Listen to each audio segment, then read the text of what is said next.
할렐루야. 하나님의 도움과 승리하심으로 오늘도 복된 하루가 되기를 바랍니다. 오늘 말씀은 요한계시록 19장 11절 말씀입니다. 나는 또 하늘이 열려 있는 것을 보았습니다. 거기에 흰 말이 있는데 신실하신 분, 참되신 분이라는 이름을 가지신 분이 그 위에 타고 계셨습니다. 그는 의로 심판하시고 싸우시는 분입니다. 자, 이 말씀은 예수 그리스도께서 마지막 때 정의와 진리로 악을 심판하시고 최종 승리를 이루시는 모습을 장엄하게 묘사하고 있죠. 앞서 우리는 어린 양의 혼인잔치를 통해서 그리스도의 사랑의 면모를 보았다면 오늘은 그분의 공의로운 심판자로서의 면모를 보게 됩니다. 그래서 여기서 보면은 흰말, 백마가 나오는데 이것의 상징적 의미를 한번 생각해 볼 필요가 있습니다. 성경에서 백마는, 흰말은 승리와 정결함, 그리고 영광의 표식으로 백마를 얘기합니다. 고대 근종 지역에서 백마는 가장 고귀한 동물 중에 하나로 여겨졌고 왕이나 승리의 행진을, 정복자가 승리의 행진을 할 때 타고 나타나는 것이죠. 예수님께서 백마를 타시고 나타나셨다는 것은 그분이 완전한 승리를 거두셨다라고 하는 것을 의미하고 있습니다. 이는 초림 때 처음 예수님께서 오셨던 모습과 대조되죠. 예수님께서는 처음 하셨을 때 예루살렘에 들어갈 때도 나귀 새끼를 타고 예루살렘에 입성하셨죠. 나귀는 겸손과 평화의 상징이었습니다. 그러나 재림 때는 백마를 타고 오십니다. 이는 더 이상 고난받는 종의 모습이 아니라 만왕의 왕, 만주의 주로서 최종 심판을 행하시는 모습임을 보여줍니다. 지난 주일날 도스토옙스키의 가라마초프 형제들 중에서 대신문관이란 부분에 대한 말씀을 자세히 드린 적이 있습니다. 아마도 처음 예수님께서 오셨던 모습으로 이 땅에 다시 오신다면 아마 그들이 행했던 대신문관에 나오는 이야기 같은 일들도 동일하게 벌어지지 않을까 걱정스럽습니다. 그런데 성경은 분명히 다시 오실 때는 바로 백마를 타고 오시면서 심판의 주, 만왕의 왕으로 오신다라고 하는 것을 분명히 보여주고 있죠.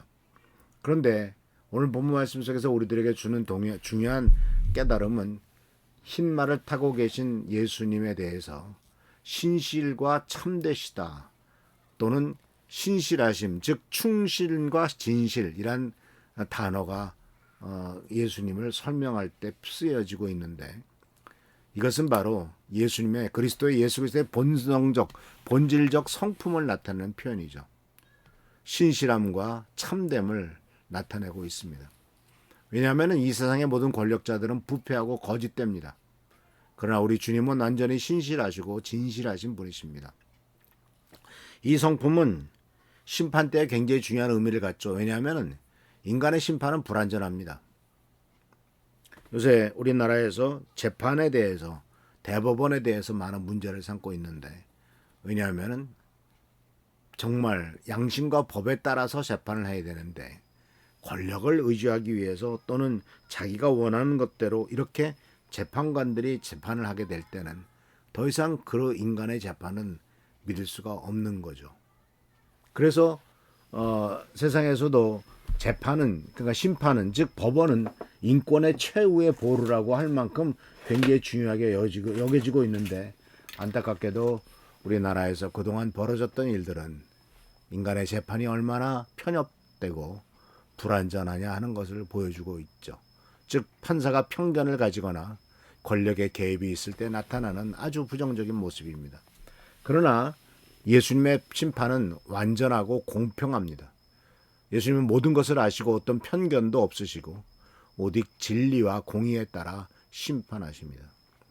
그래서 그는 의로 심판하시고 싸우시는 분이다 라는 말씀 속에서 의가, 공의가 바로 기본이요 기초라고 하는 사실입니다. 그리고 이런 표현은 주님의 심판이 사적인 감정이나 복수가 아니라 공의, 즉 정의에 따라 하시는 심판입니다. 모든 악이 반드시 심판을 받을 것이란 확신을 우리에게 보여주고, 이 세상에 악이 승리하는 것처럼 보이고 불의가 득세하는 것처럼 보이지만 결국 모든 악은 공의로우신 하나님의 심판대 앞에 서게 될 것입니다. 현대를 살아가는 우리에게 이 말씀이 주는 의미는 무엇일까요? 먼저 우리는 이 불의한 세상에서 하나님의 약속과 이 마지막 때에 나타날 일로 말미암아 위로를 얻을 수가 있습니다. 오늘날 우리가 살아가고 있는 이 세상은 권력과 탐욕이 지배하고 있죠. 정의보다는 이익이 우선되고 진실보다는 권력자 강자의 논리가 통하는 경우가 많습니다. 이러한 상황 속에서 성도는 절망합니다. 그러나 우리에게는 소망이 있습니다. 인간의 법정은 불완전하지만 하나님의 심판대는 완전합니다. 아무리 이 세상에서 불의가 승승장구하는 것 같더라도 결국 모든 것은 공의로우신 하나님 앞에서 재판받게 될 겁니다. 이는 억울함을 당하는 성도들에게는 큰 위로가 되겠죠. 또한 이 말씀은 우리 성도들에게 승리의 확신을 줍니다. 우리가 믿는 예수님은 이미 승리하신 분입니다. 십자가에서 죽으시고 부활하심으로 이미 사탄을 이기셨고 재림하실 때 최종적인 승리를 완성하실 것입니다. 따라서 믿음은 이미 승리한 편에 있는 것입니다. 현재의 고난과 어려움이 아무리 크다 할지라도 우리는 이미 승리자 편인 예수님 편에 속해 있다는 확신을 갖고 나아갈 수가 있는 거죠.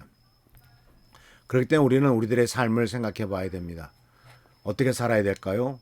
먼저 억울한 상황에서 보복보다는 하나님의 공의에 맡기는 삶을 살아야 됩니다. 누군가 우리를 해하거나 불의를 행할 때 자연스러운 반응은 복수하거나 맞서 싸우는 것이겠죠.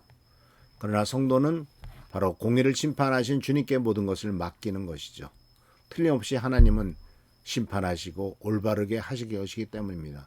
그런데 우리는 이것을 체념하는 것이라고 생각하는 소극적 체념이라고 생각하기가 쉽습니다만은 이것은 오히려 하나님의 공의에 대한 깊은 신뢰에서 나오는 적극적인 선택입니다.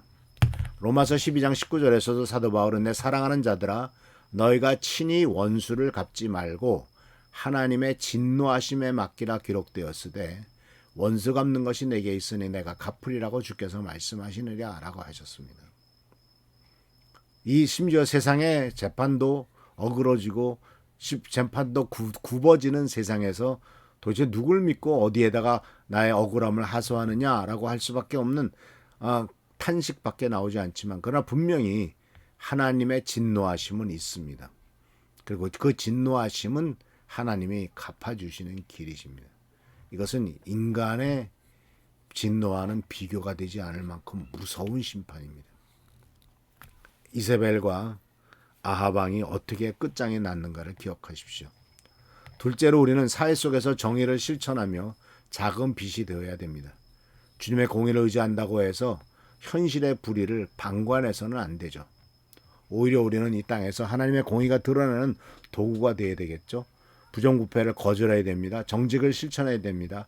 약자를 보호해야 되고 불의에 맞서는 일에 참여해야 되고 불의에 맞서다가 손해를 보는 일이 없지 않아 있겠습니다만은 그러나 하나님이 갚아주시고 하나님이 그 대가를 치르게 하실 것이라고 하는 확신을 갖고 나가야 되겠죠. 그리고 마지막 세 번째로서 우리가 속한 공동체가 정직과 진실의 문화를 세우도록 힘써야 됩니다. 교회부터 시작해서 가정과 직장과 사회의 모든 영역에서 하나님의 성품인 충성됨과 진실함이 드러나도록 노력해야 됩니다. 이는 작은 일부터 시작되는 거죠. 거짓말하지 않기, 약속 지키기, 공평하게 대하기 등 작은 실천이 쌓여서 공동체 전체의 문화를 바꿀 수가 있을 것입니다. 마지막으로 우리는 주님의 재림을 진정으로 소망하며 살아야 됩니다. 백마탄 예수 그리스도의 출현은 모든 불의의 종말을 의미합니다. 이 소망이 우리로 하여금 현재의 고난을 견디고 선을 행하고 의로운 삶을 살아갈 수 있도록 격려합니다. 사랑하는 성도 여러분, 우리에게는 충성과 진실이신 주님이 계십니다. 바로 참되신 분이신 주님이 있으십니다. 반드시 공의로 심판하시고 모든 악을 멸하실 것입니다. 이 확신을 가지고 오늘도 정의롭고 진실한 삶을 살아가며 백마탄 예수 그리스도의 재림을 소망하며 살아가시기를 축원합니다. 기도하겠습니다. 주님의 은혜를 감사드립니다. 백마탄하신 주님이 곧 오실 것이고 그리하여 이 세상의 모든 불의와 악함을 다 없애버리고 하나님의 뜻을 이 땅에 세우실 줄을 믿습니다. 현재 우리가 살아가는 삶은 이 세상은 아버지 불의가 판치고 불의가 승리하는 것 같지만 그러나 예수께서 오실 때 모든 불의는 물러가고 하나님의 뜻만이 이루어질 줄 믿사오니 그날을 바라보며 끝까지 견뎌 나가는 우리가 되도록 축복하옵소서. 오늘도 함께 하시고 보살피시고 보호하시고 돌봐주시기를 바라옵고 예수 그리스도의 이름으로 축복하며 간절히 기도하옵나이다. 아멘. 주님의 돌보심과 도우심으로 승리하는 우리 미라교회 성도들 되시기를 바랍니다. 할렐루야 축복합니다. 교회와 나라 민족을 위해서 또 한조 선생을 위해서 또 아직도 많은 고통 속에 있는 우리 박연희 입사님을 위해서 하나님의 치유하시도록 많이 기도해 주시기를 부탁드립니다. 할렐루야 축복합니다.